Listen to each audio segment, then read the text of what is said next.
BSP அதாவது பகுஜன் சமாஜ் கட்சியின் மாநில தலைவரான ஆம்ஸ்ட்ராங் அவர்கள் கடந்த 5ஆம் தேதி படுகொலை செய்யப்பட்டார். இதன் பிறகு குற்றவாளிகளை கைது செய்யும் நோக்கில் காவல்துறையினர் செயல்பட்டு வருகின்றனர்.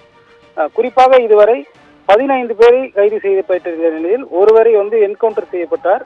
இந்நிலையில் நேற்று அதிமுக கவுன்சிலரான ஹரிதரனை நேற்று காவல்துறையினர் கைது செய்து அதாவது அவரிடம் கொலைக்கு சம்பந்தமான கொலை குற்றவாளிகள் பயன்படுத்திய செல்போன்கள் கொடுத்து வைத்ததாகவும் அதை திருவள்ளூர் மாவட்டம் வெங்குத்தூர் பகுதியில் உள்ள கூவம் ஆற்றில் வீசியதாக அவர் அளித்த வாக்குமூலத்தின் அடிப்படையில் நேற்று அதாவது தீயணைப்புத்துறையினர் மற்றும் மெரினா குழுவினர் நேற்று அந்த 5 செல்போன்களை தேடி கண்டுபிடித்தனர். இந்நிலையில் இன்று 2வது நாளாக அதாவது ஆம்ஸ்ட்ராங் கொலை வழக்கில் செல்போன்கள் 2வது நாளாக இன்று இந்த திருவள்ளூர் மாவட்டம் வெங்குத்தூர் பகுதியில் அமைந்துள்ள கூவம் ஆற்றில் 2வது நாளாக தேடி வருகின்றனர்.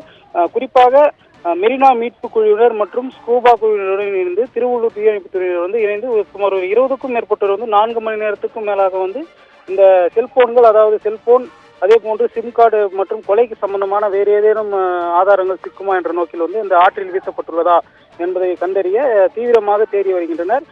மேலும் இதன் பின்னணியில் யார் இருக்கிறார்கள் என்பதை இந்த செல்போன் ஆதாரத்தை வைத்து குற்றவாளிகளை கண்டுபிடிக்கலாம் என்ற நோக்கில் காவல்துறையினர் தீவிரமாக தேடி வருகின்றனர். காலை 6 மணி முதல் தேடுதல் பணி தொடங்கி நடைபெற்று வருகிறது. எனினும் இந்த 4 மணி நேரம் கடந்தும் தேடுதல் பணி தீவிரமாக நடைபெற்று வருகிறது. பானு,